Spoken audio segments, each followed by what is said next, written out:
for a closer look at the jobs and specifically skills retention, kind of climate we're seeing in South Africa is Derick Boshard, partner at Heidrick Struggles. Thanks so much, Derick, for joining us this morning.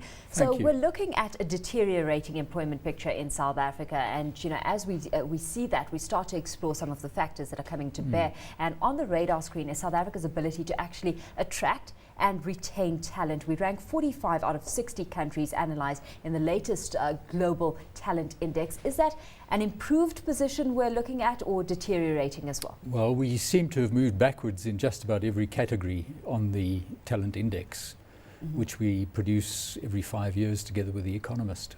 So it's not a good picture. Not a good picture. How do you actually determine something like this, just so we get a sense of the kind of scope a survey like this covers? It's an in-depth research exercise driven by The Economist, which looks at a number of factors in determining how successful countries are at creating and retaining talent. Let's take a look at a factor that has come to bear and what is impeding us at this stage and pulling us further lower in terms of ranking.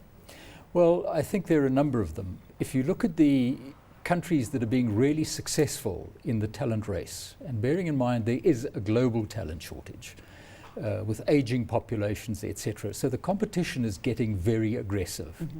The countries that are doing particularly well are the Nordic regions.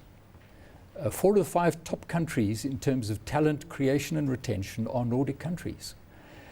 And one of the key issues there is education. The correlation between education and talent and the flow of foreign direct investment and talent is very, very strong. And on both of those, I'm afraid, we're not doing all that well. Let's take a look at education specifically. I mean, what should we be doing to start getting things right here? Is it just a matter of spending more money on, on that social side of the economy? I think that's a very complex issue to deal with in the few minutes we have. But the first thing we've got to do is train teachers and get back to the disciplines in schools. And parents obviously have a role in that as well. But if we can't get that done, we saw a report recently that said the majority of grade 3 and 6 students can't read and can't count. Now, that's not preparing us to compete in a global talent race. Of course, it's not preparing us in that regard in terms of creating the skills base. The skills base that we do get going and do manage to create in South Africa seems to also be attracted to a more lucrative destination. So what's the appeal? What do workers look at when they choose to work in a certain country? Well, I think it's opportunity. Opportunity for growth, opportunity for experience, discovering new things. Young people today are much more mobile than they used to be, and I think we've got to live with that. But unless there's growth in this country, economic growth, we're going to see talent hemorrhaging because the opportunities will be greater in countries elsewhere.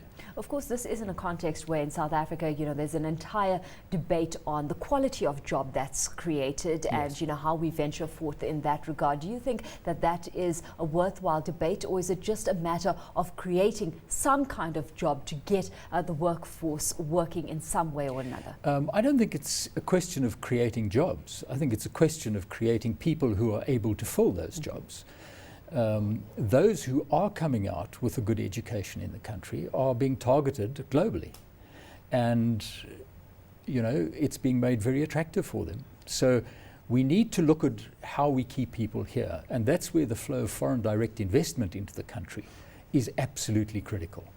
As we create new industries, new opportunities, people will remain. But if we're not doing that, they're going to take up opportunities elsewhere in growth markets. Of course, in line with foreign direct investment, we've got to look at foreign skills and the role that they could play in enhancing our own skill base on the domestic front. And in that regard, our regulatory environment and labour laws have often been lambasted for simply being too rigid. What's your view on that, and just how much relaxation should we be seeing on that front? Well, if we're trying to create employment in this country, we've got to have the people who can do that.